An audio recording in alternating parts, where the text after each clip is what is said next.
Hello, I'm Nick from Quit with Nick and nicktorone.com, hypnotherapist, trance healer, resilience coach.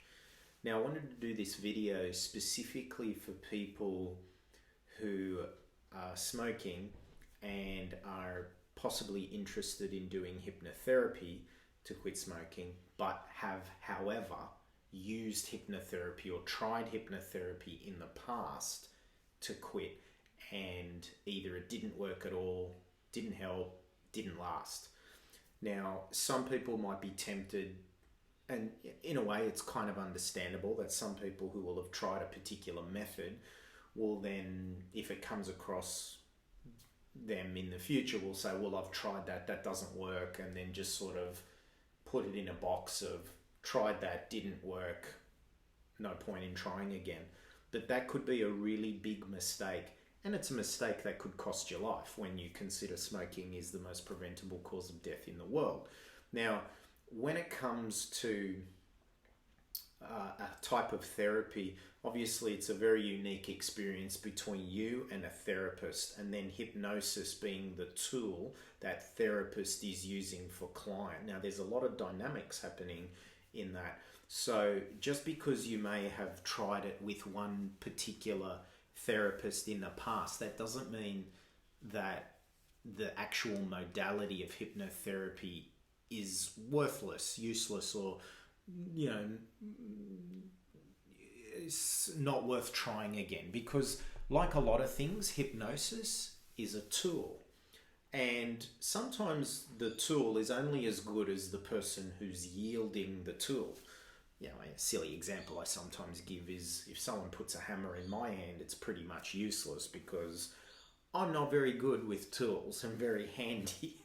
But that's no reason to blame the hammer. That exact hammer in the hand of someone else or a builder is amazing. So please do not throw out hypnosis even though you might have done it with someone else. For all you know, they may have been new. You might have been one of their first few clients. They don't specialize, etc. So if you're going to try hypnosis again, all you can do is do your research, find someone who you believe is worth your time and money, someone who has the credentials, someone who can back up what they say, someone who is able to let you know how they have calculated their success, not just post a number on a website, but how did you get to that number? Do you follow me up? When? Do you prepare me? What will you give me for after the session? These are such important questions to ask, and unfortunately most people are not asking those questions. Sometimes the only question that people ask is how much is it?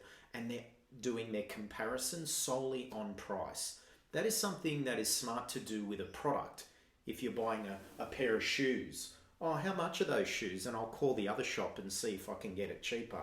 That's a great thing to apply to when you're shopping for windows, shoes, a bag, paint, a car.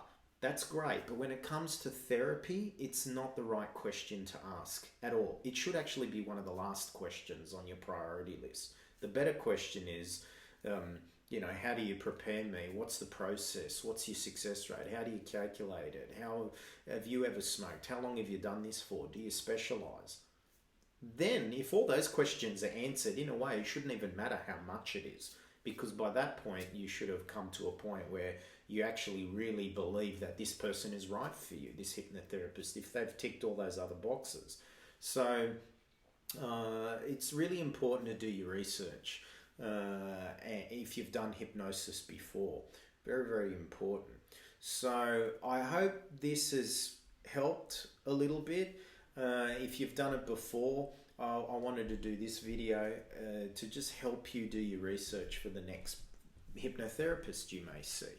Very, very important. So this is Nick from Quit with Nick. Feel free to share the video if you know anyone that's thinking of doing hypnosis, no matter where they are in the world. My videos on my channel might help them do their research.